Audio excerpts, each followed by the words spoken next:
Deus está executando o seu plano na história.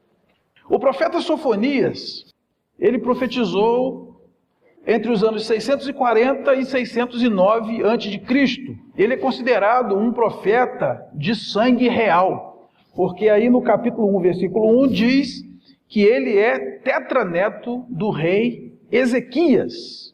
O seu nome significa o Senhor escondeu. Ele profetizou no tempo do rei Josias, e o tema da sua mensagem é que o Senhor está firmemente no controle do seu mundo, apesar das aparências contrárias. E ele provará num futuro próximo, ao aplicar o seu juízo sobre o mal e ao recompensar o bem sobre o seu povo, de que ele está sentado no trono e que governa o universo. Ele termina sua mensagem conclamando o povo a esperar pelo Senhor. Pois apesar de todas as lutas que eles estavam passando, sofrendo nas mãos dos inimigos, Deus se levantaria para fazer justiça ao seu povo. Deus está no controle da história. Tudo o que está acontecendo está absolutamente sob o controle do nosso Deus. Vamos voltar nossa Bíblia um pouquinho no livro de Daniel, capítulo 9, versículos 24 a 27. Diz assim: 70 semanas estão determinadas sobre o teu povo e sobre a tua santa cidade, para fazer cessar a transgressão, para dar fim aos pecados, para expiar a iniquidade, para trazer a justiça eterna, para selar a visão e a profecia e para ungir o santo dos santos. Sabe e entende, desde a saída da ordem para restaurar e para edificar Jerusalém, até ao ungido, ao príncipe, 7 semanas e 62 semanas. As praças e as circunvalações se reedificarão, mas em tempos angustiosos. Depois das 62 semanas será morto o ungido, e já não estará. E o povo de um príncipe que há de vir destruirá a cidade e o santuário, e o seu fim será num dilúvio, e até ao fim haverá guerra, desolações são determinadas. Ele fará firme aliança com muitos por 1 semana. Na metade da semana fará cessar o sacrifício e a oferta de manjares. Sobre a asa das abominações virá o assolador, até que a destruição que está determinada se derrame sobre ele. Nesse texto, Deus revela a nós o seu projeto na história. Deus revela para Daniel o seguinte: daqui a 70 semanas eu estabelecerei todo o meu propósito para a vida humana no planeta Terra. Ele diz que o relógio de Deus começou a contar no dia que saiu a ordem para reedificar e reconstruir Jerusalém. E isso está lá no livro de Neemias, no capítulo 2, do versículo 1 ao verso 8. Quando Neemias recebeu do rei Artaxerxes a autorização para reedificar Jerusalém. Ali o relógio de Deus começou a andar. E ele disse que esse projeto se cumpriria em etapas. 7 semanas, depois 62 semanas e depois mais 1 semana. E essas semanas não são de dias, obviamente, são semanas de anos. Lá em Levíticos 25:8, para os judeus, fazer as contas de anos em semanas é comum. Então Deus aqui está dando um número absoluto, um número exato, 490 anos.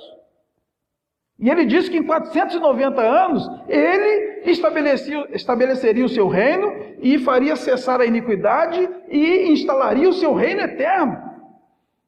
Pois é, pastor, mas aí é fácil fazer essa conta, só depois de Cristo já tem mais de 2000 anos. Então essa conta já não fecha. Mas como ele disse a Daniel, sabe e entende. Nós precisamos percorrer a Bíblia para entender qual é esse projeto de Deus na história da humanidade. Só que tem um detalhe, o ano bíblico tem 360 dias. Por exemplo, se nós abrirmos em Apocalipse, isso vai ficar bem claro.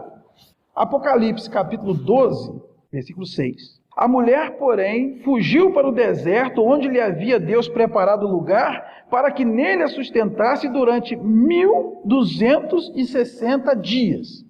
Aí você olhando mais em frente, no capítulo 13, versículo 5, está escrito assim: foi-lhe dada uma boca que proferia arrogâncias e blasfêmias e autoridade para agir 42 meses. Se você pegar 42 meses bíblicos e multiplicar por 30, vai dar exatamente 1.260 dias. Então, a conta bíblica dos anos é considerando um ano com 360 dias. O primeiro período de 7 semanas, 49 anos.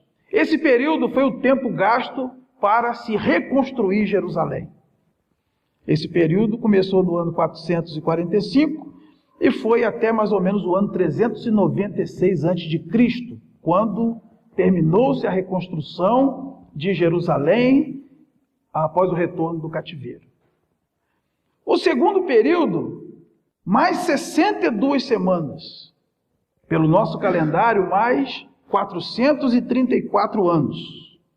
Então, essas 69 semanas, as 7 mais as 62, que pelo nosso calendário daria 483 anos, na verdade, pela quantidade de dias que os anos bíblicos têm, dá exatamente 476 anos. Porque diz que ao final das 62 semanas seria morto o ungido. E se você pegar 396 a.C. e somar 476 anos, vai dar o ano 32 depois de Cristo, e nós sabemos que Jesus foi crucificado do ano 32 a 34 da era cristã. E Deus disse que havia determinado 70 semanas sobre o seu povo. Só que sendo morto o ungido, cumprindo-se as 69 semanas com a morte de Cristo, Deus abre a era da graça. É o tempo dos gentios, ou a era da igreja. É como se Deus tivesse parado o cronômetro. E a Bíblia diz que ninguém sabe quanto tempo vai durar esse hiato. Quando é que termina a era da igreja? Quando se converteu o último gentio. E quem é o último gentio a se converter? Ninguém sabe. O dia que se completar o número dos gentios, Jesus Cristo volta para buscar a sua igreja. Não falta nada. Ah, mas a Bíblia diz que tem que o evangelho ser pregado a todo mundo. Ora, o evangelho será pregado em todo mundo. Será pregado o evangelho do reino a todo mundo, então virá o fim. Sim, mas o arrebatamento não é o fim. A vida vai continuar na terra. O evangelho do reino vai continuar sendo pregado. Ninguém sabe o dia nem a hora. Já na época de Jesus ele dizia: fica esperto, porque no momento em que não cuidais, o Filho do Homem virá. Jesus pode voltar hoje, pode voltar amanhã, pode voltar semana que vem, pode voltar enquanto nós estivermos aqui no culto. Ninguém sabe quando será isso. Só o Pai que sabe. As moradas celestiais já estão preparadas. E quando a igreja for arrebatada, imediatamente inicia-se a contagem da última semana.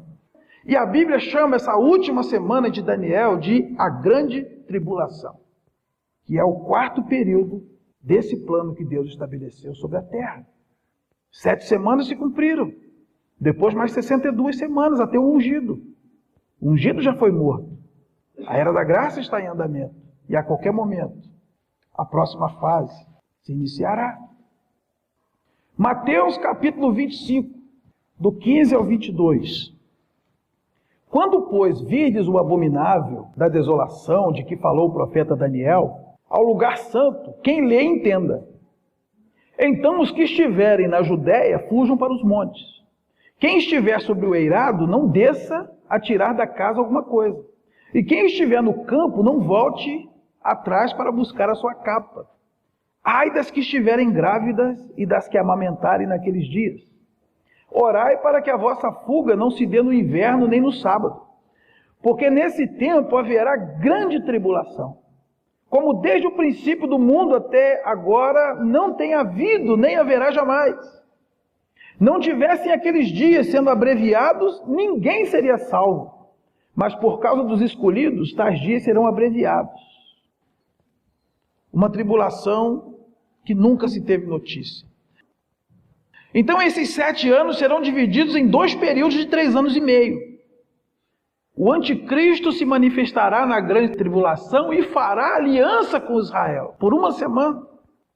A Bíblia diz: haverá paz e segurança, os problemas estruturais do mundo terão sido resolvidos. Mas na metade da semana ele romperá o pacto, porque ele vai se assentar no trono e vai querer ser adorado como Deus. E nesse momento Israel vai acordar e vai perceber que rejeitou o verdadeiro Cristo e que agora está aceitando um Cristo falso.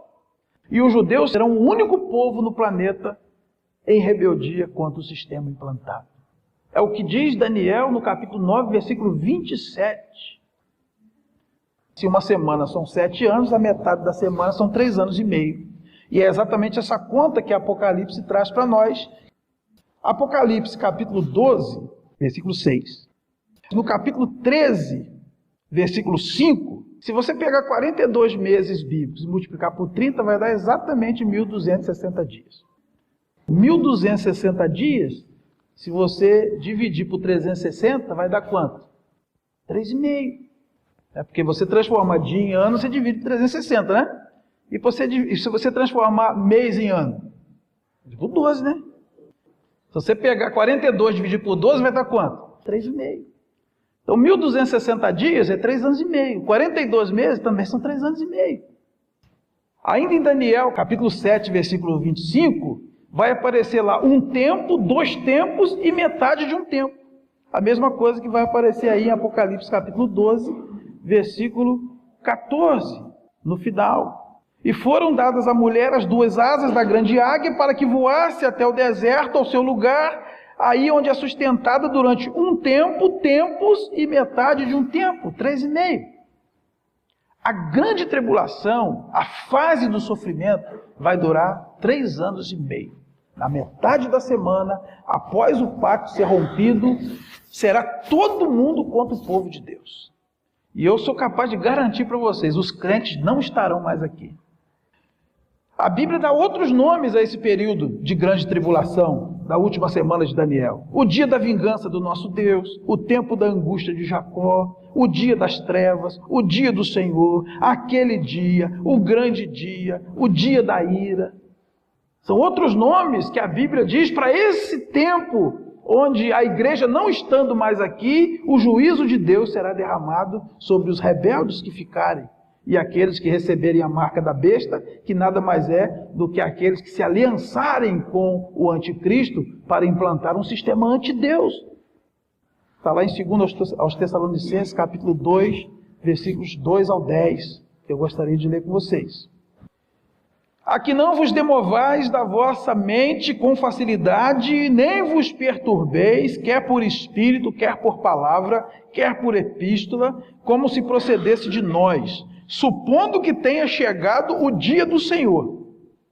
Ninguém de nenhum modo vos engane, porque isso não acontecerá sem que primeiro venha a apostasia e seja revelado o homem da iniquidade, o filho da perdição, o qual se opõe e se levanta contra tudo que se chama Deus ou é objeto de culto, a ponto de assentar-se no santuário de Deus, ostentando-se como se fosse o próprio Deus.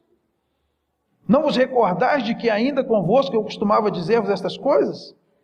E agora sabeis o que o detém, para que ele seja revelado somente em ocasião própria.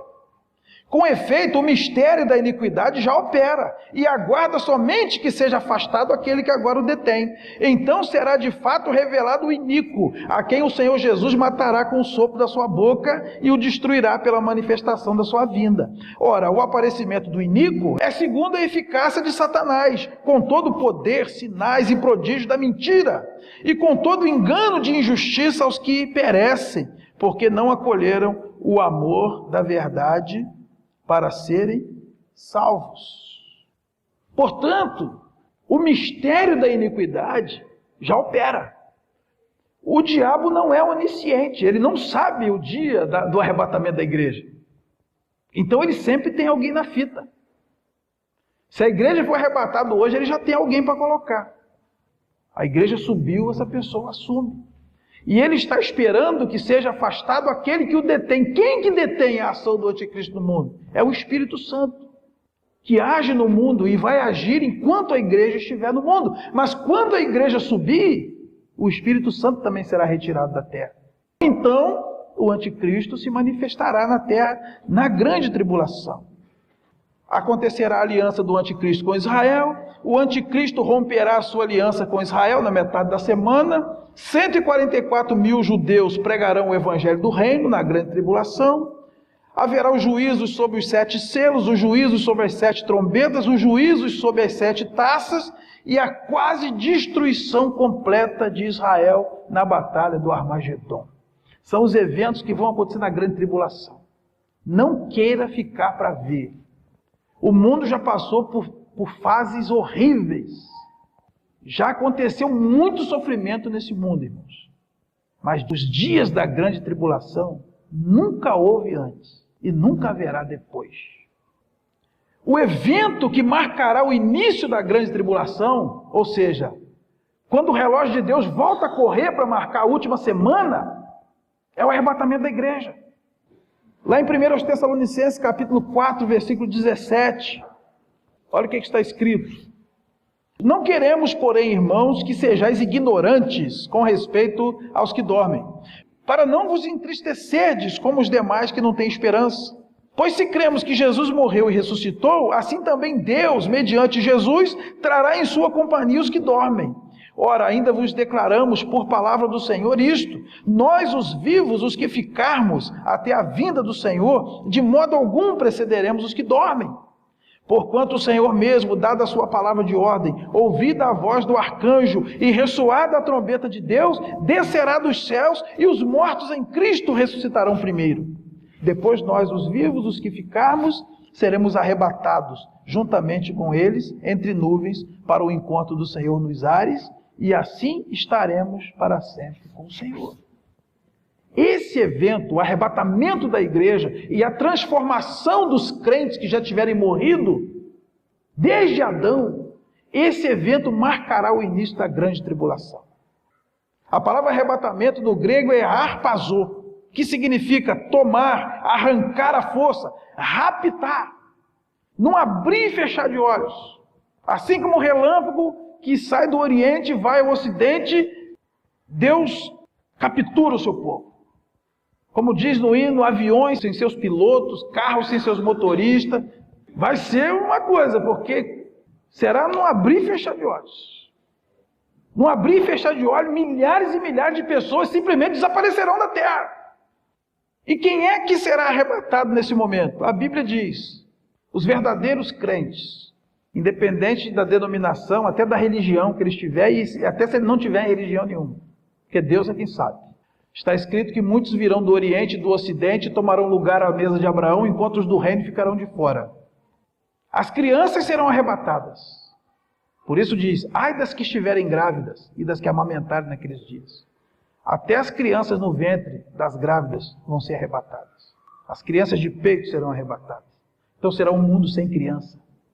Será um mundo sem o Espírito Santo, porque o Espírito Santo vai subir.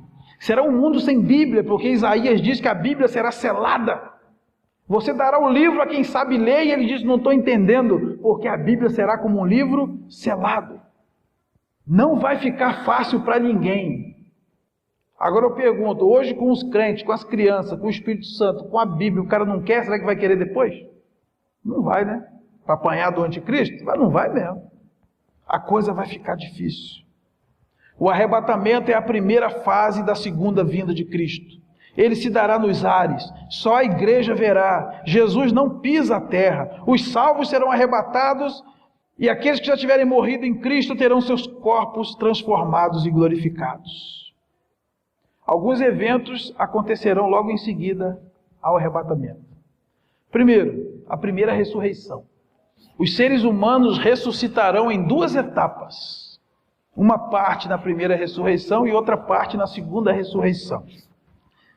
Apocalipse 20, 5 e 6 diz assim: os restantes dos mortos não reviveram até que se completassem os 1000 anos. Esta é a primeira ressurreição. Bem-aventurado e santo é aquele que tem parte na primeira ressurreição. Sobre esses a segunda morte não tem autoridade. Pelo contrário, serão sacerdotes de Deus e de Cristo e reinarão com ele os 1000 anos. Então quem é que vai participar da primeira ressurreição? Os arrebatados. e os mortos em Cristo até o dia do arrebatamento. E os demais? Os demais só vão ressuscitar 1000 anos depois. Quando alguém fala assim, pastor, acho que o mundo vai acabar. Eu falei, o mundo não vai acabar tão cedo, meu filho. Pelo menos mais 1007 anos o mundo ainda dura.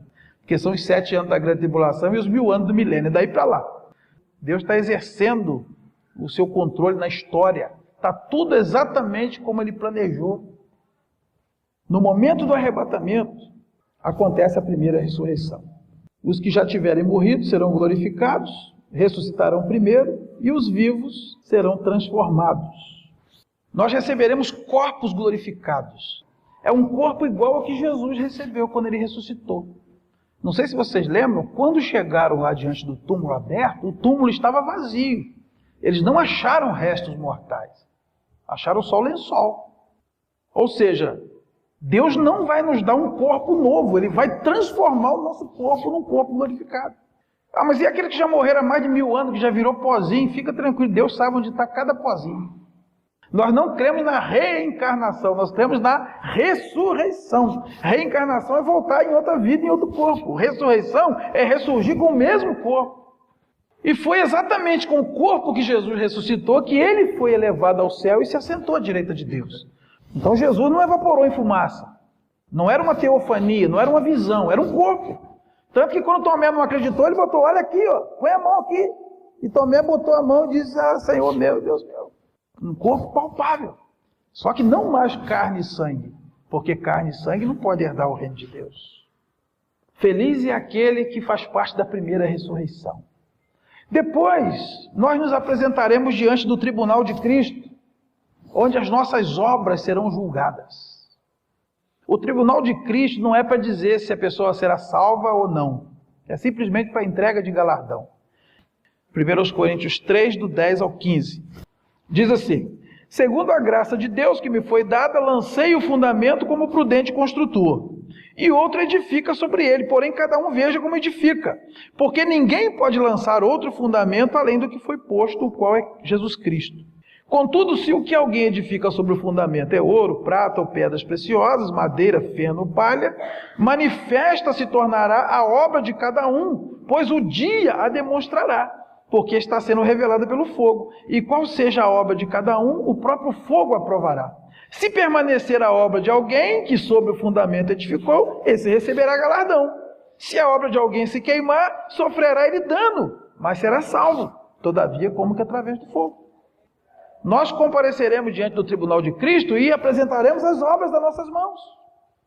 Porque o fundamento é Cristo. E nós construímos sobre esse fundamento. Só que alguns constroem com ouro, prata e pedra preciosa. E outros com madeira, feno e palha. E diz que o fogo provará a obra de cada um.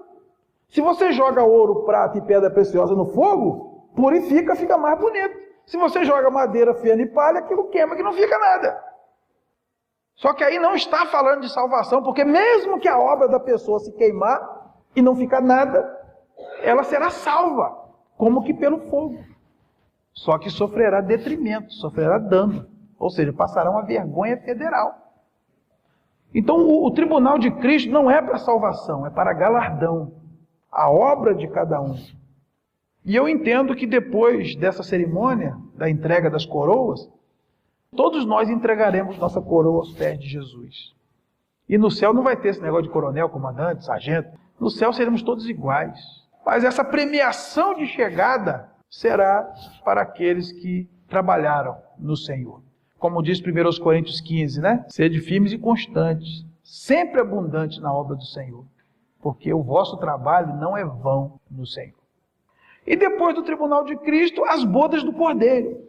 Apocalipse 19, 7 diz que enquanto uma grande tribulação está se abatendo aqui na terra por 7 anos, aqueles que subiram, aqueles que creram e deram suas vidas pelo Evangelho e pela fé em Cristo, estarão se deliciando na presença de Deus.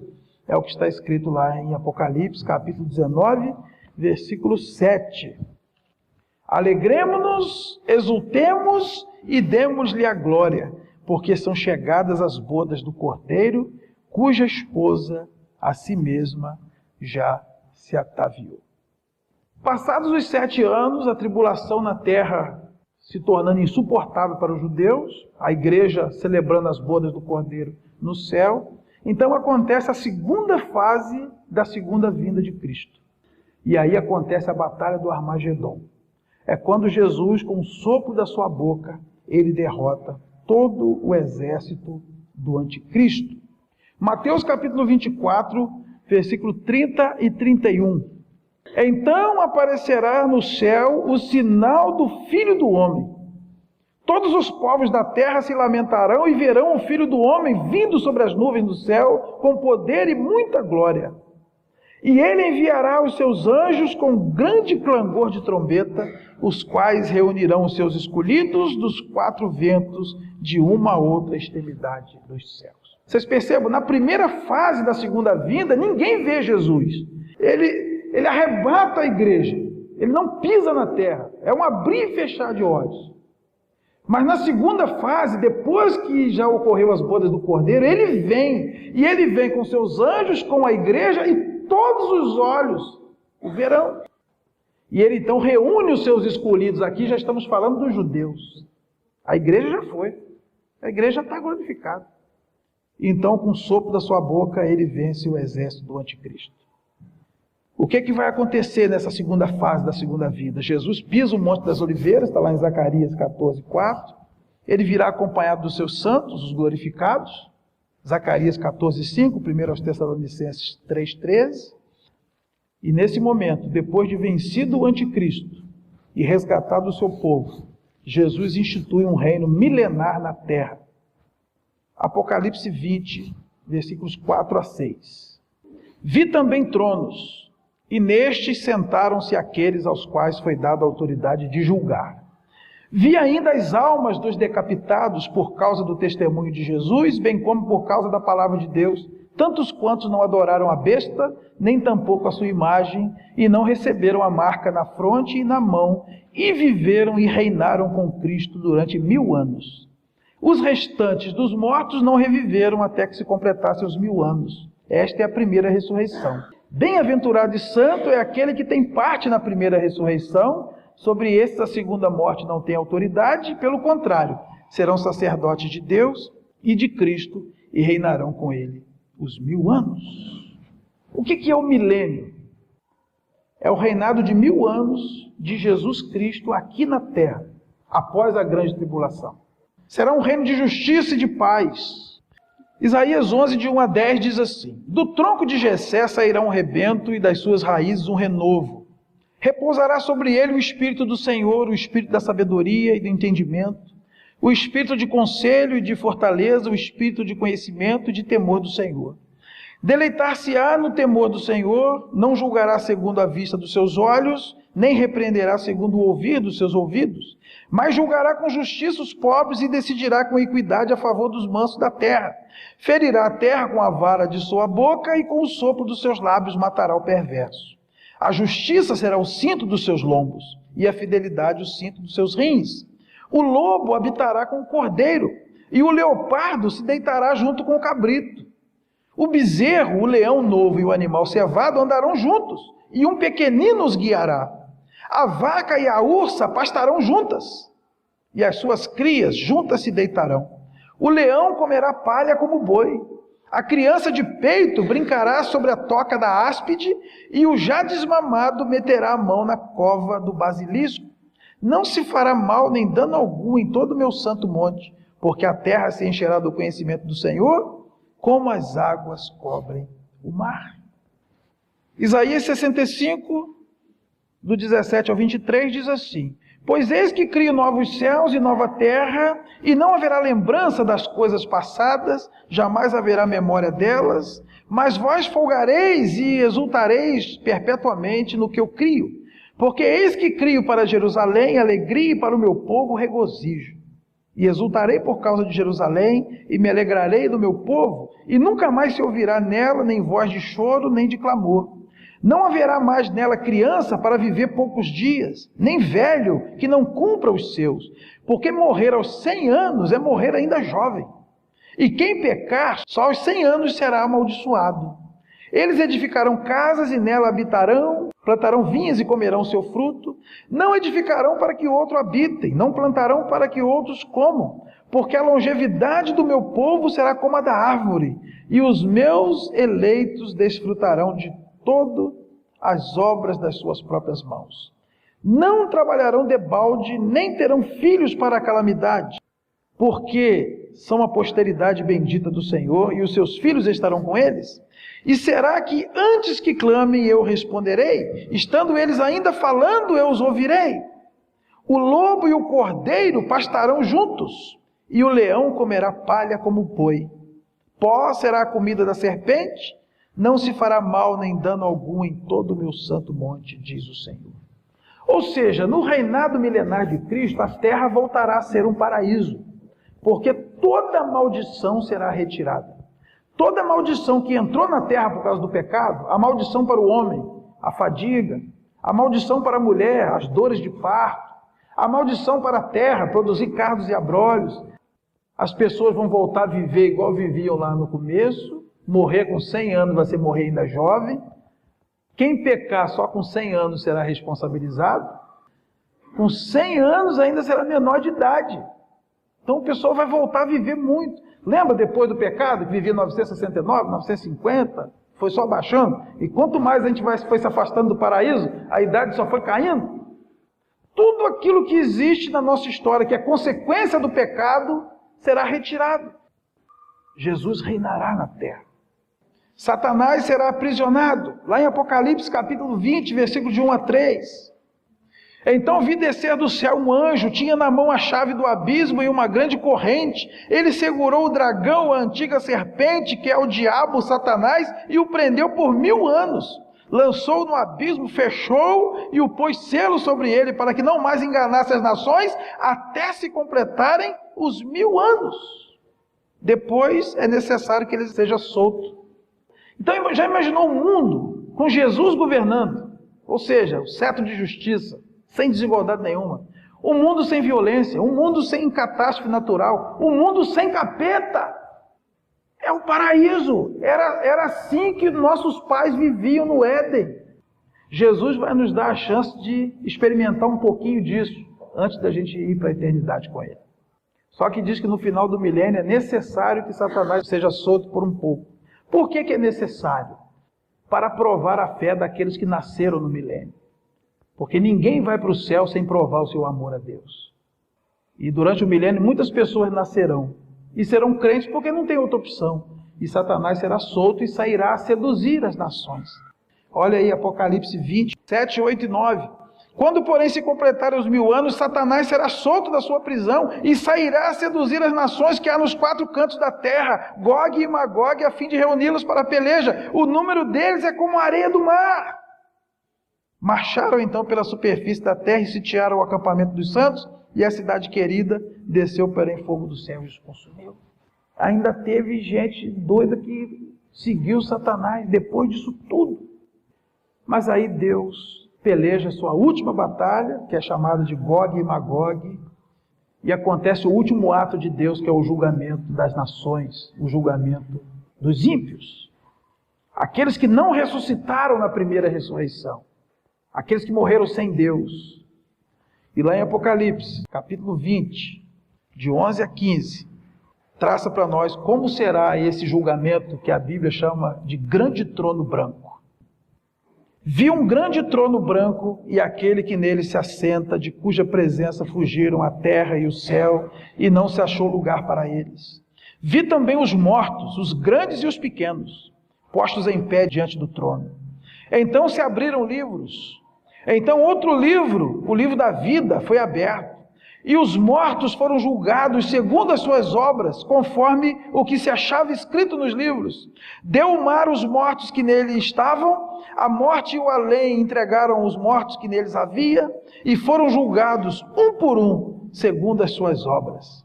Então a morte e o inferno foram lançados para dentro do lago de fogo. Esta é a segunda morte, o lago de fogo. E se alguém não foi achado inscrito no livro da vida, esse foi lançado para dentro do lago de fogo. Assim como no tribunal de Cristo não tem condenação, é só o julgamento das obras para galardão, no grande trono branco não tem salvação. É só a leitura da sentença. Porque aqui ninguém está inscrito no livro da vida. E aqueles que estavam no inferno, que é um local provisório, é como se fosse uma casa de custódia, será toda julgada para dentro do lago de fogo, a segunda morte, que é chamada morte eterna. E os salvos serão conduzidos então para a vida eterna, para o lugar eterno que Deus preparou para a sua igreja. Como diz Apocalipse 21, versículo 1. Vi novo céu e nova terra, pois o primeiro céu e a primeira terra passaram, e o mar já não existe. Quando terminar tudo, sendo estabelecido o novo céu e a nova terra, os elementos naturais deixarão de existir, porque a Bíblia diz que a terra foi criada para ser habitada. E o homem não habitando mais aqui, não tem mais razão dela existir. E lá em 2 de Pedro, capítulo 3, versículo 10 a 13, diz que todos os elementos estão entesourados para o fogo e se disparão em chamas. Os salvos serão levados para um novo céu, onde viverão eternamente para o Senhor. E os perdidos serão julgados na segunda morte, a morte eterna. É isso que está escrito. Os eventos estão acontecendo do jeito que ele falou. Esse ato da graça está acontecendo exatamente como ele planejou. Mas haverá um dia em que essa porta vai se fechar. É o que Sofonias diz ao povo: espera no Senhor. Fica tranquilo. Vai chegar um dia em que o mal será exterminado da terra. Os justos florescerão como a palmeira. Espera no Senhor. A igreja ainda vai cantar e exultar na presença de Deus. Espera, porque Deus virá resgatar o seu povo. Aconteça o que acontecer. Ele está no controle da história. E nesse momento ele está exercendo o seu controle da história. Muitas coisas já aconteceram. Das 70 semanas, 69 já se cumpriram até Cristo. Quando nós lemos em Mateus 25, o grande julgamento, quando Deus vira para os salvos, ele diz: vinde bendito de meu Pai, toma posse do reino que vos está preparado antes da fundação do mundo. Mas quando ele vira para os perdidos, ele diz: apartai-vos de mim, malditos, para o fogo eterno, preparado para o diabo e seus anjos. Ele não diz que vos está preparado. O que Deus preparou para nós é o céu, é a salvação. E ele pagou o preço mais caro que ele podia pagar, a vida do seu único filho, para que ninguém precisasse ir para esse lugar de tormento pelos séculos dos séculos.